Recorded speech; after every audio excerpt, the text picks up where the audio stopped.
What's up, everybody? Izzy back again with another Q&A. Let's get into the first question of the day, shall we? Should there be a ratio of chest to back work for someone specializing in bench? There are no ratios in training. Okay, you need as much volume as you need to progress something. Just because you do a certain ratio of volume doesn't mean those things are going to progress at that ratio. So do the minimum effective volume that you need to progress your back work. That's it. I've been out for 3 weeks with the flu. How would you transition to a minicut? I wouldn't. I mean, if you've been out for 3 weeks, you haven't been training for 3 weeks, and you've been sick, there's a great probability that you weren't eating and drinking enough the whole time either, so your weight is probably down. I would take a couple weeks at maintenance and restore training performance before heading into a minicut. At least 2 weeks of introductory volume and maintenance calories. And then from there, if you still want to transition into a minicut, you can do that rather than going straight into a minicut from a place where you're detrained and really sensitive to training stimulus. Not a great idea, in my opinion. Who would you want to learn more from when it comes to bodybuilding, pharmacology, diet, training, etc.? I know how this sounds, but I don't need to learn anything else. The success in bodybuilding has so little to do with the actual information once you get to a certain level that it just doesn't matter anymore. It's about consistency and execution. I mean, there's people who kind of don't even know what the fuck they're doing that are successful. Most of the gaps in my knowledge are things that are specific to me at this point, like volume landmarks, the best movements for me, how to do things without getting hurt. Those are the things that I need to get better at. And the problem is that it's an N=1 sort of situation, and I need to run experiments on myself in order to answer those questions at this point. It's no longer something where I'm going to go find a guru to learn more from.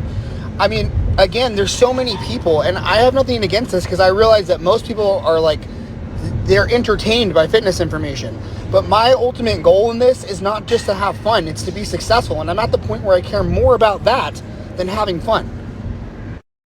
I'm sort of at the point where I think time spent relaxing is more valuable to my progression than like scouring the internet for more sources of information and obsessively gathering more and more info. It's really just not something that's on my radar. Now, because I'm so involved with fitness and coaching, a lot of the new information that comes out ends up in front of my eyes anyway. So it's really not even something that I have to go looking for. It just kind of ends up right in front of me. Now, I can recommend certain sources for these things, though. On the training side of things, particularly because I obviously am a lifter that likes to do more of a high-intensity style of training and training to failure, Trained by JP is somebody that I have. Jordan Peters is somebody who I've learned a ton from on the training side of things, especially how to keep progression going on things that have stalled, how to think about volume, definitely for sure. On the scientific side and how to set up mesocycles and really good technique advice, highly recommend Dr. Mike Israetel and any of the content from RP Strength. On the nutrition side of things, somebody that I've been learning from recently would be Justin Harris from Tripona Nutrition. He's definitely got some interesting stuff on carb cycling. On the farm side of things, I would say Broderick Chavez from Team Evil GSP is the number one resource I would recommend. And then as far as like working through and around and preventing injuries, Daniel Martina would be the number one person I'd recommend there. So give them all a follow. I'm getting shoulder impingement from bench pressing. Are there any variations that would lessen the discomfort? So number one, just stay within ranges of motion that don't hurt. But number two, anything that's going to offer you freedom at the wrists to allow you to turn your hands is definitely going to lessen any kind of impingement that you're getting. So cable pressing, dumbbell pressing, even like a Swiss bar bench press or something with angled handled machine pressing that allows you to turn your hands a bit and get into a more ergonomic position with better alignment from wrist, elbow to shoulder should lessen impingement. So anything but a straight bar, man. Just try anything but a straight bar. When it comes to training the lower back, glutes, and hamstrings, are there any advantages of good mornings over RDLs and vice versa? So I don't really put good mornings in the same class as an RDL, which is a weird thing to say because mechanically in terms of the hip hinge, it's exactly the same. But I just don't find that to be reality when you actually do both movements. Similar to how like a 45-degree back extension or something like that should be mechanically very similar to other hip hinges, but it's infinitely easier to recover from, probably due to the absolute load, among other things. I find that set per set, good mornings aren't as good at anything as RDLs, except for maybe stretching your hamstrings. And again, that's not a direct correlate to stimulus. So I would only use good mornings for two reasons. One is if you specifically want something that's easier to recover from than an RDL, maybe you can't fit the RDL recovery wise. And two, if you want a hip hinge that doesn't train the upper back, some females aren't going to want that. Is it possible to get stronger at the squat, bench, and deadlift while staying the same body weight? Yeah, approximately it is. I mean, there's countless powerlifters that do this all the time. Here's the problem with this question though. This question is probably coming from somebody who is 5'9", 160 and not somebody who is 5'6", 190. So you're going to be way underweight. And just because it is possible for you to get stronger on SBD while staying the same weight, it doesn't mean that you should. You're going to be holding yourself back to a large unnecessary degree for absolutely no reason other than you're scared of the competition at higher weight classes. And that is a terrible reason to hold yourself back. So you can stay the same body weight and gain 50 pounds on your total in a year, or you could move up to the appropriate weight class for your height, gain 40 pounds over the next 2 years, and put 400 or 500 pounds on your total. But it's up to you, man. Like if you want to be really light for some reason, have at it. You can get stronger doing that. If a lifter is constantly lifting in the 5 to 10 rep range, is it beneficial to switch it up and train in the 15 to 20 rep range? So there's a lot to unpack here. For one, I don't think you should be doing the 5 to 10 rep range on every single movement. And that's really the thing, is that some movements are better suited to rep ranges than others. For example, if you're going to do barbell squats for sets of 20 to 30, that is almost certainly going to be limited by cardio and your lower back rather than your quads. However, if you're doing something like leg extensions in the 5 to 6 rep range, that's probably going to just blast your knees for absolutely no reason. So again, you should have a mix of rep ranges in your training, but you don't necessarily need to switch up the rep range on the movements that you're currently doing unless you're getting a poor SFR on that movement with the current rep range that you've selected. Are there any benefits to intermittent fasting that you think are relevant to body composition? Sure, man, potentially there is, but literally every single benefit of intermittent fasting is outweighed by the fact that it is suboptimal for stimulating muscle protein synthesis through nutrition. I mean, the research is very, very clear on this at this point. You should not be going longer than roughly 5 hours between protein feedings. If you are wasting an opportunity to stimulate muscle protein synthesis. So, we definitely know that when you are bulking and trying to gain weight, intermittent fasting is going to be suboptimal. For preserving lean mass while you're dieting, there's probably minimal differences. At least that's what it shows in the research.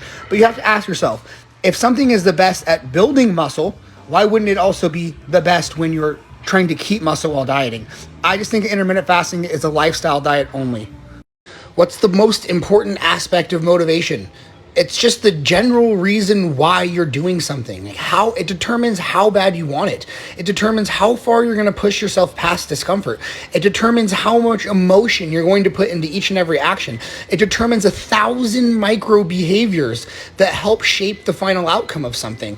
It's just like Dorian used to say, that you got to put the proverbial gun to your little baby's head.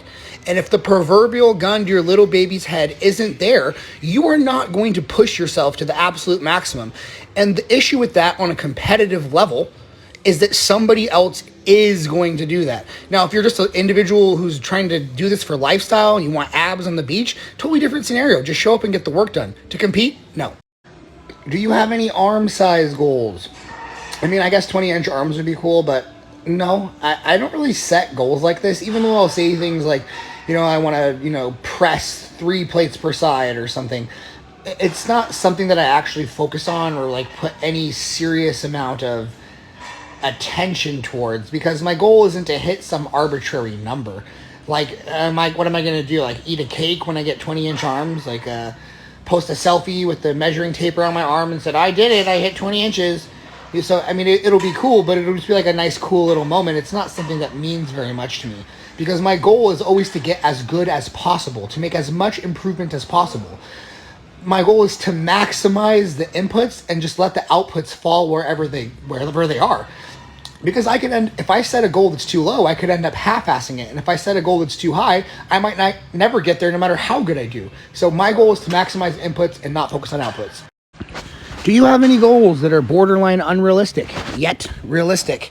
To be honest, like, I'm really careful about sharing this kind of thing online because I feel like a lot of people don't give it the proper respect that it deserves. They just sort of say something radical and out there almost just because it gets them attention, and they're not really seeing it from a place of, I'm willing to do whatever it takes to reach this goal. I'm willing to work as hard as I have to work with absolutely no guarantee of the final outcome for as long as it takes, and I'll do it no matter what. And so for me, that goal would be becoming an IFBB pro bodybuilder. But again, it's not something I say out loud a lot. How is your arm doing? I wish you the best. Yeah, thanks, man. So for those who didn't hear this already, my right bicep tendon is about 90% torn off the bone. I do need surgery, and at this point, it's just a matter of waiting until I can get surgery. So my orthopedist does surgeries on Wednesdays and Fridays. I haven't scheduled it yet, but it will very likely be next week on Wednesday or Friday, where I'll go in for surgery and get my bicep tendon reattached. If you've been following me for a long time, you've probably heard me give this spiel about a dozen times.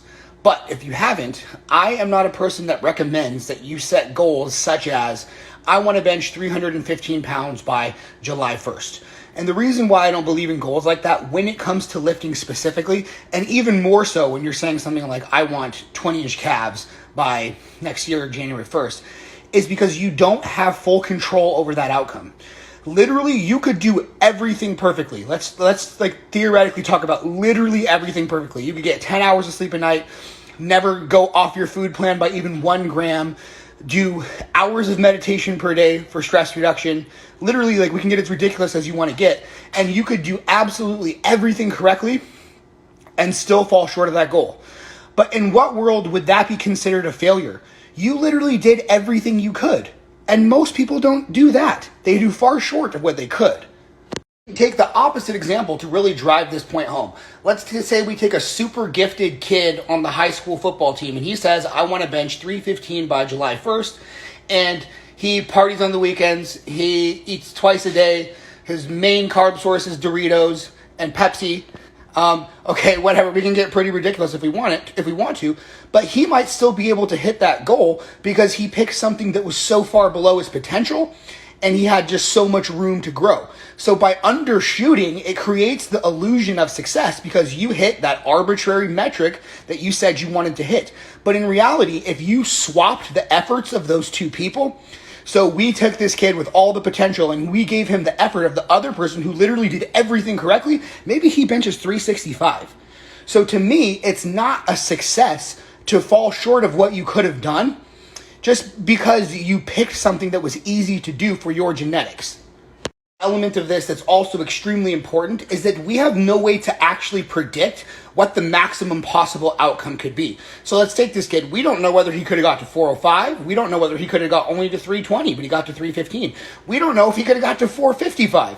I mean, it's unlikely, right? But we have no idea what the best possible outcome is.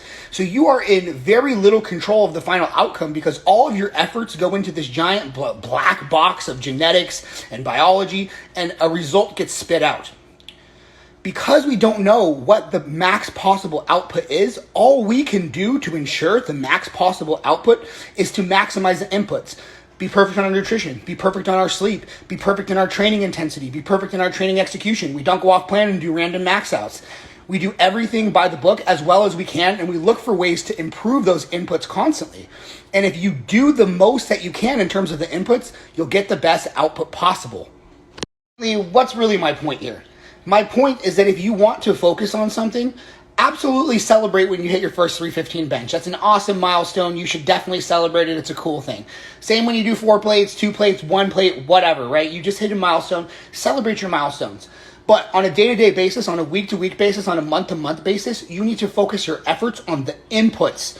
And if you make those inputs as high quality as you're capable of making them, you will get the highest quality output that your genetics and your personal situation allow for. So because we know that the inputs are the key to the best output, it doesn't make a lot of sense to focus on the output, on the outcome, when we can't fully control that outcome, when we can fully control the inputs. So place your focus on the thing that you can control. And if you do so, you guarantee yourself the best outcome possible, which is all you can really do. Alrighty, everyone, that is the end of the video. So you know what to do, hopefully. by now. If you liked the video, like the video. Leave any questions or comments below. What's the last thing? Oh, subscribe if you haven't already, and have a wonderful day.